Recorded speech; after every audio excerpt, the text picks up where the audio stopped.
Hey everyone, Aaron here. Hope you guys are doing well. I went on a hike today and sharing some pictures from that. So I hope you guys are still able to maybe get outside and get away from the markets for a while, because obviously the entire crypto market, except CEL Token, as I will touch on right here, has basically gone down over the last couple of days pretty significantly. $57,000 Bitcoin right now. The market is down quite a bit over the last couple days. Now, why did that happen? Well, there's a couple different factors here. We had Roger Ver, who created Bitcoin Cash. He was charged with evading almost $50 million in taxes, which I'll touch on a little bit later. What Crypto Tax Girl, what Laura said about this. As many of you guys know, CZ over at Binance is sentenced to 4 months in prison. So this also had a negative kind of effect on the crypto market. And there's been a lot of uncertainty with the stock market as well. Taking a look at the S&P, it dropped a lot over the last couple days as well. And then adding the Hong Kong ETFs being a pretty big disappointment, that led to a very sharp decline in the price of Bitcoin in the entire market. So should you worry about this? Should you care? I'm going to let you know what I think a little bit later in this video, starting out right here with what Crypto Tax Girl Laura said about the Roger Ver situation. She is a CPA tax expert, especially having to do with crypto taxes. If you'd like to use her for next year's taxes, or you did an extension, I'll leave her information below. So what she says is that in 2014, Roger Ver gave up his U.S. citizenship. At the time, he owned 2 U.S. companies which held Bitcoin. In 2017, he took a Bitcoin distribution from his companies and sold them for $240 million. Even though he wasn't a U.S. citizen in 2017, he was required to pay taxes in the U.S.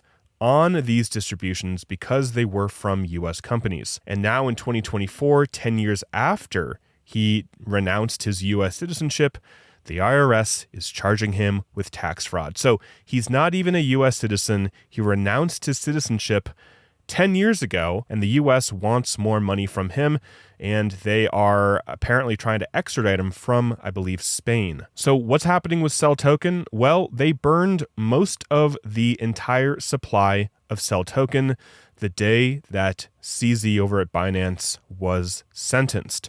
So right here, Celsius Network CEL Token up 76% over the last 24 hours. So what does this mean? Well, there's a very, very low supply of CEL Token. And now it has the ability to completely trade like a meme coin. I can imagine this tracking what happens with Alex Mashinsky during his trial. If things go one way, the price of CEL Token could perform a certain way. I mean, this is now a useless meme coin that has no utility whatsoever. And it hasn't had a utility for almost 2 years, right? Ever since Celsius paused withdrawals. So yeah, there will be people speculating on CEL Token. You can see over the last month, it came down quite a bit, and then it had this insane spike yesterday or today. Do I suggest you buy CEL Token? No. It's a completely useless meme coin, but that is why the price of CEL Token went up. People saw that the supply was burned, and a lot of people are like, oh, cool, let's speculate on it, because there are very few CEL tokens left in circulation right now.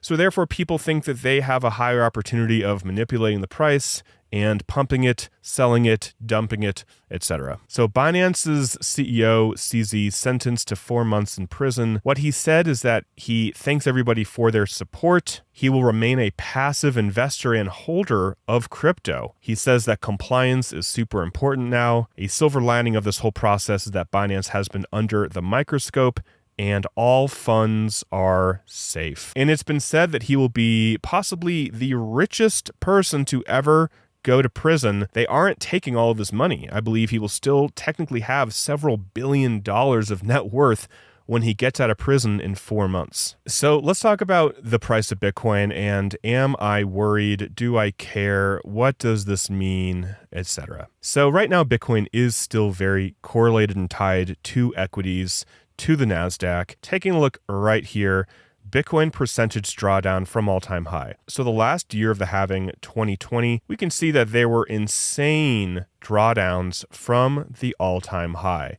So multiple times we were down 50%, then over 45%. Going into 2021, we saw drawdowns over 21%. So right now, if I zoom in where we are right now, we are at a drawdown of 21.5% or so from the all-time high that we saw mid-March. So this is very normal for the year of the halving. That would be 2020 right here. If I zoom in, 2020, we saw some pretty big drawdowns from all-time highs. And even after we hit the all-time high back in the end of 2020, we still saw several double-digit drawdowns, including the one that happened in the summer of 2021, where we saw drawdowns over 47%. So this does not concern me. It definitely is startling sometimes to look at your portfolio and be like, oh man, I should have sold, shoulda, woulda, coulda sold. Trust me, I get it. You don't have to think that I don't feel this. I do, but this is normal. And every once in a while, I remind you guys by showing you my Coinbase account way back in 2013. I bought a Bitcoin for $76. I bought another one for $140 right here. You can see that was May 6th, 2013. I was DCAing $50, I think, a week into Bitcoin when the price of Bitcoin was $450. And I sold most of this Bitcoin at a loss. I guess right here I sold 3 because I was buying it at 70 and then it went up to 160. And I thought, wow, I doubled my money. I should sell my 3 Bitcoin. The reason I share this with you and the reason that I want to just remind you about this is in the next 10 years, do you believe that there will be more or less money printing? Well, I believe there will be more money printing, more debasement of the US dollar, and that Bitcoin will be seen as a safe haven. I think that the current price of $50,000, $60,000, $70,000, $80,000, that will be the equivalent of me buying Bitcoin for $70 and then me thinking I'm a really smart guy and selling my Bitcoin for $165 or whatever. There's a lot more in here that I sold at a much greater loss than this because I didn't understand holding through volatility, right? And I needed to pay rent. I only say that to remind you that, yeah, there is volatility. It sucks when you have a large part of your net worth in crypto or even in Bitcoin and you see that dollar value go down. Yeah, it's like a part of you that maybe is like, oh man, that hurts. But you have to look at least a 4 to 5 year time horizon for holding Bitcoin. And I think realistically a decade for holding Bitcoin. So that is it for the video. A couple things on why the price of Bitcoin has gone down. A normal drawdown in a bull market. Not concerned. Will it go down lower? Maybe. Will it go back up? Maybe. We don't know. But I believe that, again, over the next 4, 5, 6, 10 years, which I hope I live to be 10 years older than I am today, that the price of Bitcoin is going to be a heck of a lot higher than it is right now. So I hope you guys are doing well. And yeah, that's basically it. Take care and bye for now.